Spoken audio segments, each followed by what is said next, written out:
Good morning friends. Mishra sir mining class YouTube channel में आप लोगों का स्वागत है। नमस्कार, सुप्रभात। आज की वीडियो में आप जो टीजीएमएस के एग्जाम में विगत वर्ष में जो प्रश्न पूछी गई है फर्स्ट क्लास माइन मैनेजर का लेजिस्लेशन सब्जेक्ट का, उसकी वीडियो की सीरीज को आगे बढ़ाते हुए 99 नंबर के आगे की वीडियो को मैं अपलोड करने वाला हूं फ्रेंड्स। कल जो वीडियो अपलोड हुई थी 98 नंबर तक की वीडियो सही अपलोड हुई थी, 99 से 110 तक की वीडियो करप्ट हो गई है। तो आज आपके सामने जो वीडियो डाली जा रही है वो 99 के आगे की वीडियो है, जो first class legislation unrestricted subject की वीडियो है फ्रेंड्स। तो चलिए, जो मिश्रा सर माइनिंग क्लास की जो यूट्यूब चैनल है उसको लाइक कीजिए, सब्सक्राइब कीजिए, और नए कैंडिडेट हैं तो आप बेल आइकन दबाइए ताकि मिश्रा सर माइनिंग क्लास की जो यूट्यूब चैनल की जो वीडियो की सीरीज है उसको आप क्रमशः देखते हुए अपने एग्जाम की तैयारी को पक्का कर सकें और एग्जामिनेशन को पास कर सके फ्रेंड्स। तो चलिए, डीजीएमएस के कैंडिडेट्स, गेट के कैंडिडेट्स और साथ ही जो ओवरमैन माइनिंग सरदार या डिफरेंट कंपनी में अपना जॉब पाना चाहते हैं, नॉन कोल कंपनी या कोल कंपनी में, वो हमारी जो वीडियोस है उसको सब्सक्राइब कर लीजिए। तो आपके सामने स्क्रीन को मैं लाता हूं, जो क्वेश्चन नंबर 99 थी उसको अपन पढ़ते हैं, सॉल्यूशन निकालने का प्रयास करते हैं फ्रेंड्स। तो ये आपके सामने 99 नंबर का क्वेश्चन दिखाई दे रही होगी, क्लियर विजन होगी, मेरे जो कर्सर होगी उसके साथ अपनी नजर को आगे धीरे धीरे बढ़ाते जाना है फ्रेंड्स। चलिए, मैं थोड़ा और आगे कर देता हूं ताकि क्लियर विजिबिलिटी आपको मिलता रहे। तो फ्रेंड्स, क्या है 99 नंबर का क्वेश्चन? पढ़ें, तैयार हैं आप लोग? चलिए पढ़ते हैं। तो ये जो है 99 नंबर का क्वेश्चन क्या कहता है? While making site inspection after an accident due caught in between tail and drum of a conveyor belt. तो आपने व्हाइल मेकिंग साइट इंस्पेक्शन, जब आपने साइट इंस्पेक्शन कर रहे हैं किसके बाद? कन्वेयर बेल्ट के ड्रम के टेल एंड के बीच में कॉट हो गया है, पकड़ा गया है, कोई एक्सीडेंट जो पकड़ी गई है, तो उसमें जो है आप इंस्पेक्शन कर रहे हो। तो इंस्पेक्शन किसके बाद कर रहे हो? एक्सीडेंट के बाद कर रहे हो। तो ये 3 of the following things must be verify. तो ये जो थिंग्स दी हुई है, फॉलोइंग थिंग्स दी हुई है, कितने थिंग्स दी हुई है? रोमन लेटर का 1, 2, 3 और 4 और ये 5 थिंग्स दी गई है। इसमें से कह रहा है कि 3 of the following things must be verify. तो इन पांचों में से कौन सी 3 को मस्ट वेरीफाई आप करोगे, जरूर वेरीफाई करोगे फ्रेंड्स। तो आप एक्सीडेंट का इन्वेस्टिगेशन इंस्पेक्शन कर रहे हो। तो चलिए पढ़ते हैं कौन कौन से 5 ऑप्शन है। पोजीशन ऑफ इंजोर्ड वर्कर, जो चोट लगी है वर्कर को, उसकी पोजीशन आपको एकदम देखना ही देखना है। तो ये तो कंफर्म है, आप 1 नंबर को जरूर इंक्लूड कीजिएगा। 2 नंबर में amount of coal on the belt, belt पर कोयला कितना है ये भी आप देखिएगा फ्रेंड्स। बेल्ट जैसे ही कॉट हुई है, रुकी हुई है वहां पर, तो आपको अमाउंट जरूर देखना है। पोजीशन ऑफ द गार्ड, जो गार्ड लगी रहती है टेलेंट के ऊपर में, उस गार्ड को देखते हैं, लेकिन इसको हम लोग अभी मस्ट, जिसको लिखा है मस्ट, उसके अंदर कंसिडर नहीं करते हैं हम लोग। Distance of tail and anchor prop, जो टेल एंड एंकर प्रॉप है उसको देखते हैं, देखना है, लेकिन इसको भी हम लोग मस्ट के अंदर इंक्लूड नहीं करेंगे। मटेरियल बीइंग अनयूज्ड, कितना मटेरियल जो है अनयूज्ड हुआ है वहां पर आसपास में, तो वो जो है आपको देखना है। साथ में जो मटेरियल अनयूज्ड हुई है, बकेट में जो मटेरियल है या फिर जो वहां पर मटेरियल दिख रही है आप लोगों को, तो उसको भी जो है आपको कंसिडर करना है। रहा है उसके मस्ट में आइए। तो यहां पर आपके सामने 1, 2 और 5 मेरे हिसाब से ए आंसर सही है और ए नंबर को आप टिक लगाते हुए आगे की ओर बढ़िए फ्रेंड्स। तो चलिए 99 कंप्लीट कर चुके हैं। अब देखते हैं 100 नंबर के question. Which of the following is not the statutory duty of the superintendent of rescue station? इनमें से कौन सी ड्यूटी रेस्क्यू सुपरिटेंडेंट की अंतर्गत नहीं आती है? तो इसका मतलब है कि आपको रेस्क्यू सुपरिटेंडेंट की जो ड्यूटी है, रेस्क्यू स्टेशन में जो अपॉइंटेड होते हैं रेस्क्यू सुपरिटेंडेंट, उनकी ड्यूटी को आपको अच्छे से याद कर लेना होगा, तब तो आप पकड़ पाइएगा कि हाँ कौन सी नहीं है। तो देखिए क्या कहता है, insuring that all apparatus and equipment in rescue station and rescue room under his charge are maintain. तो भाई रेस्क्यू स्टेशन के जो सुपरिटेंडेंट हैं उनके अंडर में जो चार्ज में जो रेस्क्यू रूम है या रेस्क्यू स्टेशन है उसमें जो रखा हुआ एपरेटस और इक्विपमेंट है उसको सभी को तो उसको सुनिश्चित करना है कि वो सही मेंटेन हो रहे हैं कि नहीं। तो रूल नंबर 12(2) इसमें इसके संबंध में कहा गया है, 12 का 2 नंबर कहा गया है। तो इसलिए ये जो है राइट है, इसको आप कंसिडर यहां नॉट में नहीं करेंगे। बी नंबर में insure adequate stock of spare parts and supplies. तो जितने इक्विपमेंट और एपरेटस के स्पेयर पार्ट्स हैं या अन्य स्पेयर पार्ट्स हैं उनका पर्याप्त स्टॉक है, यह भी सुनिश्चित करना 12(3) के तहत, रूल नंबर 12(3) के तहत उनको रिस्पॉन्सिबिलिटी बनती है फ्रेंड्स। अब देखिए सी नंबर क्या कहता है, counter sign record maintain by the instructor. जितने इंस्ट्रक्टर्स हैं उनके द्वारा जो रिपोर्ट रिकॉर्ड की जाती है उस रिकॉर्ड पर उनको काउंटर साइन करना ही है। तो रूल नंबर 12(4) इसके संबंध में कही जाती है, आफ्टर एन एक्सप्लोजन और फायर इन माइन। खान में जब आग लग जाती है या एक्सप्लोजन हो जाता है उसके बाद decide whether to send a rescue team below ground or not. तो क्या रेस्क्यू टीम को बिलो ग्राउंड में भेजना है या नहीं भेजना है? रेस्क्यू टीम को बिलो ग्राउंड में भेजना या ना भेजना ये डिसाइड करना वहां के जो सरफेस पर प्रिंसिपल ऑफिसर अपॉइंटेड होते हैं रहते हैं या मैनेजर रहते हैं उनको ये डिसाइड करना रहता है, रेस्क्यू सुपरिटेंडेंट को डिसाइड नहीं करना रहता फ्रेंड। इसलिए ये जो लाइन है स्टैट्यूट के अंदर माइंस रेस्क्यू रूल 1985 के रूल नंबर 12 के अंतर्गत नहीं दी गई है, इसलिए इसी को आप टिक लगाइएगा। वैसे ई नंबर को पढ़ लीजिए ताकि क्योंकि ड्यूटी है उनकी उसको आपके दिमाग में बैठ जाए, रिवीजन हो जाए। तो मैं यहाँ कट टेस्ट भी रखा हूं, आपको दिखा देता हूं।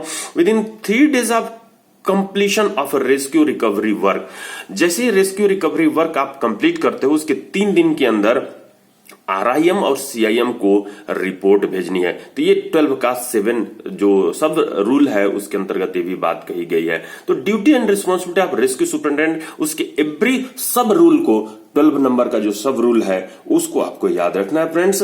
अब आते हैं नेक्स्ट पर। देखिए मैं यहाँ कट पेस्ट करके रखा हूं, ये अभी क्लासेस की जो कट पेस्ट है उसके लिए है, तो इसको अभी अपन बाद में देखेंगे। अभी आते हैं क्वेश्चन नंबर जो 101 है उसके ऊपर। क्या कहता है, इन case of an accident in rescue station or rescue room arising out of the use of any rescue apparatus, a written report thereof shall be sent within hours of such accident to the CIM and RIM। तो अगर rescue room में या rescue station में rescue apparatus का उपयोग करने के दौरान कोई एक्सीडेंट हो जाता है तो उस केस में जो रिटन रिपोर्ट है वो सेंड किया जाएगा कितने घंटे के अंदर CIM RIM को। तो इस संबंध में जो rule number 11 equipment and appliances का रूल नंबर सब रूल नंबर 7 आपको मैं बड़ा करके दिखाता हूं, इसको आपको याद रखना होगा कि 7 क्या कहता है, if any accident occur due to use of rescue apparatus in mine manager shall inform. Mine में हो रही है तो मैनेजर इन्फॉर्म करेंगे, और अगर रेस्क्यू स्टेशन में हो रही है तो रेस्क्यू सुपरिटेंडेंट रिपोर्ट करेंगे। किसको करेंगे? CIM RIM को करेंगे। कितने घंटे के अंदर करेंगे? 24 घंटे के अंदर करेंगे। कौन सा फॉर्म में करेंगे? फॉर्म 2 में करेंगे। तो ये आप देख लिए कि 24 आवर के अंदर करेंगे। लेकिन इसके अंदर फंक्शन ऑफ जो रेस्क्यू रूम है या जो equipments and appliances rule number 11 है उसको आपको याद रखना है फ्रेंड्स। इसको आप जरूर रीड करिए, दिमाग में बैठाइए। क्वेश्चन नंबर 11 ये 101 कंप्लीट हो गई है। अब आते हैं 102 में। देखिए क्या कहता है, at the rescue station rescue station की ही प्रश्न है।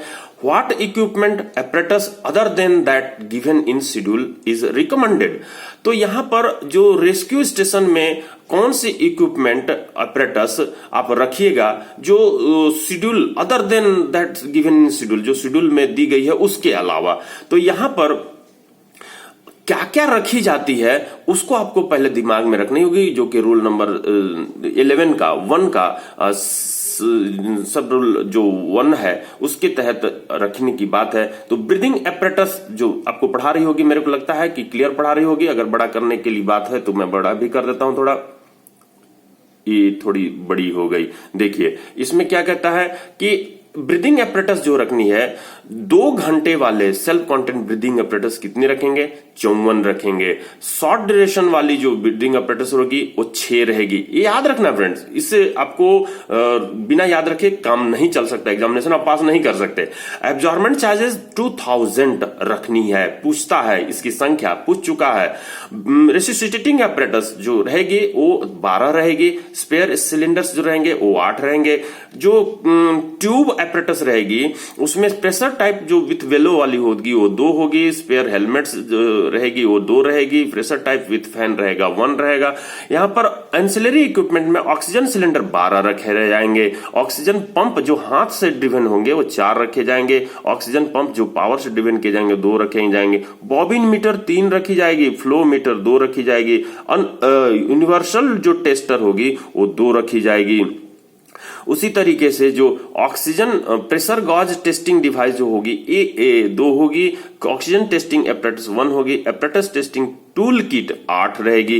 Flame safety lamp with maintenance kit जो रहेगी वो इलेक्ट्रिक सेफ्टी लैंप 8 रहेगी। तो इस तरीके से आप देखें कि रूल नंबर 1 के तहत 11 का जो रूल है वो सब रूल नंबर 1 के तहत कौन कौन सी इक्विपमेंट रेस्क्यू स्टेशन में रखी जाती है। तो उसमें जो है यहां पर और रिकमेंड आप या फिर जो डीजीएमएस रिकमेंड की है, जो कि नेशनल सर्टिफिकेट कॉन्फ्रेंस में भी रिकमेंड की गई है कि क्या क्या और रखा जाना चाहिए। तो यहां पर देखिए पोर्टेबल गैस क्रोमेटोग्राफ क्या होती है, हम साइट पर ही गैस का सैंपल लेकर के क्विक एनालिसिस कर लेते हैं कि उस सैंपल में कौन कौन सी गैस कितनी परसेंटेज में है। वो गैस क्रोमेटोग्राफ है जिसको रखना है रेस्क्यू स्टेशन में। Lifting air bag sets with compressed air. Air bag जो लिफ्टिंग वाली रहेगी वो जो कंप्रेस्ड एयर के साथ रहेगी उसको भी रखना है। सिलेंडर एंड पंप्स उसको भी रख सकते हैं। फॉल अरेस्ट सिस्टम जो रहती है उसको भी रख सकते हैं। फायर फाइटिंग मोनिटर्स जो रहती है, नोजल्स रहती है, फायर सूट्स रहती है, पंप्स और होजेस रहते हैं, उसको भी आप रख सकते हैं। एक कहने का मतलब कि ऑल द ऑप्शन आपके लिए सही रहेगी। आप ये सजेस्ट कर सकते हो, रिकमेंड की गई है डीजीएमएस द्वारा और नेशनल सेफ्टी कॉन्फ्रेंस के द्वारा। अब आते हैं क्वेश्चन नंबर 103 में। ए माइन कंसिस्टिंग सेकेंड और third degree gassy seam and having an average output in excess of 10,000 ton.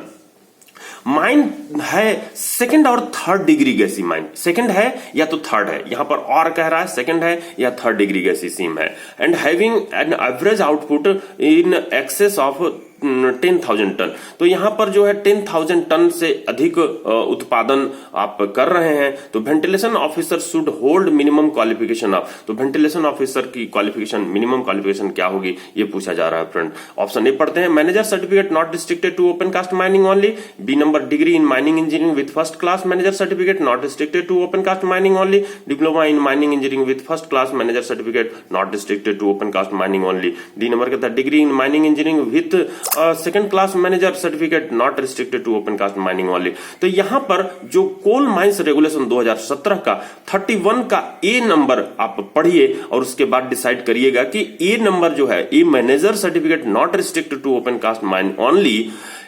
Manager certificate कहने का मतलब कि 10,000 से अधिक अगर आउटपुट हो रही है तो मैनेजर सर्टिफिकेट वाली, चाहे वो सेकंड क्लास हो चाहे फर्स्ट क्लास हो, वो आप जो कि रिस्ट्रिक्टेड वाली नहीं होगी, उसको आप बना सकते हो, उसकी क्वालिफिकेशन परफेक्ट रहेगी वेंटिलेशन ऑफिसर के लिए, जिसकी मैं कट पेस्ट करके यहां रखा हूं। देखिए qualification and appointment of ventilation officer, तो यहां पर कहता है कि बिलो ग्राउंड माइन जो गैसीसिम फर्स्ट डिग्री है, अगर आउटपुट आपको 5000 टन से अधिक है, सेकंड डिग्री होने पर एवरेज आउटपुट जो होगी, एवरेज आउटपुट कैसे निकलती है फ्रेंड्स, मंथली निकलती है, पूरे ईयर को आप 12 से भाग दीजिएगा तो जो है एवरेज मंथली आउटपुट निकलती है।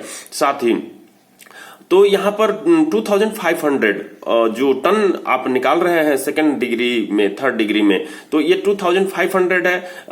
The manager shall be assisted in the work of supervising and maintaining the ventilation system, manager को सहयोग करने के लिए किस काम में, वेंटिलेशन सिस्टम में, उसके अकॉर्डेंस में provision of this regulation bye ventilation officer who shall be person holding the following qualification, तो उसकी क्वालिफिकेशन क्या होगी देखा जा रहा है ए नंबर में, जो ए नंबर ही आपको बताएगी answer. In the case of mine consisting of gassy seam of first degree having an average output in the excess of 15000 ton, अगर माइन फर्स्ट डिग्री है तो 15000 टन से अधिक उत्पादन हो रहा हो, या mine consisting of gassy seam of second degree और थर्ड डिग्री, यदि माइन अगर बना हुआ है सेकंड और थर्ड डिग्री, इसी पर प्रश्न पूछी गई है आपसे, and having an average output in excess of 10,000 ton, अगर 10,000 टन से अधिक है, तो आंसर आपकी यहां पर मिल रही है। देखिए ये manager certificate not restricted to open cast mining only, जो कि ऑप्शन ए में दी हुई थी, आप फिर से देख सकते हैं ऑप्शन ए में देखिए दी हुई है manager certificate not restricted to open cast mining only, तो इसको आप टिक लगा चुके हैं।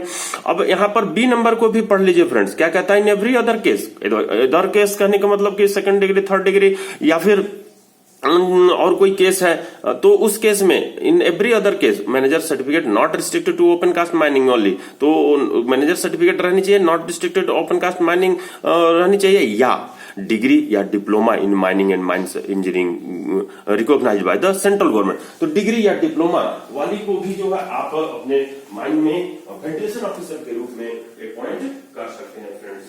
तो इस तरीके से आपने देखा कि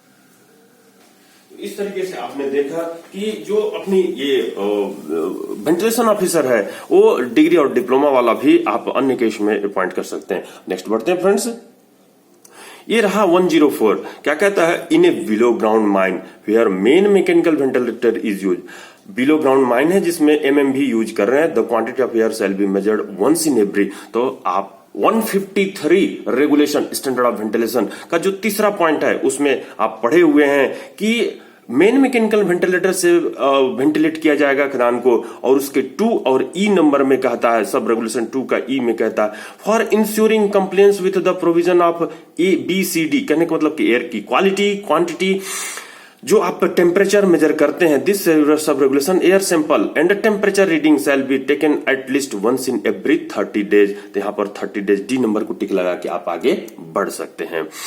अब देखिए व्हेनेवर सपोर्ट्स, इस संबंध में जो हमारी जो यूट्यूब चैनल के रेगुलर कैंडिडेट होंगे वो देखे होंगे कि स्टैंडर्ड ऑफ वेंटिलेशन को मैं कितने सिंपल कीवर्ड और की नंबर के रूप में बताया हूं, आपको ज्यादा पढ़ने की जरूरत नहीं पड़ेगी, उस वीडियो को आप देख करके अपना स्टैंडर्ड ऑफ वेंटिलेशन को बहुत अच्छे से याद कर सकते हैं। तो यहां पर 105 नंबर प्रश्न पे आते हैं, whenever support are to be withdrawn, जब भी सपोर्ट विथड्रॉवल करने का काम किया जाएगा, withdrawal shall be done in accordance with the method which shall be specified in the, तो कौन सी मेथड में स्पेसिफाइड है, किस मेथड में स्पेसिफाई है सपोर्ट निकालने का तरीका, उस संबंध में कौन सी रेगुलेशन आपको दिमाग में रखनी है। जैसे ही आप रेगुलेशन पढ़ते हैं तो 1957 में 110 थी, अब 2017 में 125 हो गई है। 125 विथड्रॉवल सपोर्ट है, उसमें आपको लिखा हुआ है कि मैनेजर के स्टैंडिंग ऑर्डर के अनुसार सपोर्ट खोलने का काम किया जाएगा। देखिए पढ़ लीजिए प्रश्न में, whenever support are to be withdrawn the withdrawal shall be done in such manner as manager may by order specify, तो manager may by order specify, order कौन दे रहा, स्टैंडिंग ऑर्डर ही बना करके वो करते हैं, तो इस स्टैंडिंग ऑर्डर के अनुसार करनी है, तो मैनेजर स्टैंडिंग ऑर्डर ई नंबर में दिया है, ई को टिक लगा के हुए आप आगे बढ़ सकते हैं। लेकिन 125 को आपको पढ़ देना फ्रेंड्स, क्या है इसमें, ऑर्डर तो पहला नंबर में, दूसरा नंबर में आपने देख लिया, इसमें पहला नंबर में, लेकिन इस दूसरे नंबर में कहता है कि सब रेगुलेशन 1 जो the orders referred in the sub regulation 1 shall cover, उसमें क्या कवर की जाएगी, उस ऑर्डर में क्या क्या दिखाया जाएगा। तो आपसे पूछ सकता है प्रश्न में जो 2022 के एग्जाम में होने वाली है कि कौन सा नहीं इसमें ऑर्डर में, स्टैंडिंग ऑर्डर में विथड्रॉल ऑफ सपोर्ट के स्टैंडिंग ऑर्डर में कौन सी इंक्लूड नहीं होता है। तो पढ़े रहिएगा, दिमाग में बैठा रहिएगा, तब तो एसएसएफ तक 6 नंबर तक। देखिए पहला क्या कहता है, supply and use of appropriate tools and safety contribution. Hindi medium के स्टूडेंट याद रखते हैं, समुचित औजार सुरक्षात्मक साधन की सप्लाई जिसको कहते हैं। तो एक ए नंबर ये हो गई। दूसरा है कि एक्स्ट्रा सपोर्ट, कीवर्ड मैं दे रहा हूं बी नंबर के लिए, एक्स्ट्रा सपोर्ट। सी नंबर मैं दे रहा हूं सीक्वेंस, यानी कि एक्स्ट्रा सपोर्ट, जहां सपोर्ट आप खोलने वाले होते हैं उसके बगल में एक एक्स्ट्रा सपोर्ट लगाते हैं। सी के लिए मैं सीक्वेंस दे रहा हूं कीवर्ड। कीवर्ड में आपको ये सीक्वेंस यानी कि कॉग के कॉर्नर पर आप खोलने के पहले स्लीपर खोलना जाएगा, एक सीक्वेंस बनाई जाएगी। ठीक है, उसी तरीके से एक एग्जांपल आपने देख लिया। डी नंबर देखिए सेफ पोजीशनिंग, ये आपकी कीवर्ड है डी नंबर का, सेफ पोजीशनिंग। सेफ पोजीशनिंग कहते हुए दिमाग में आपको लाना है कि जो खोलने वाले टिम्बर गैंग्स रहते हैं उनकी सही जगह पर खड़ा होना बहुत जरूरी है।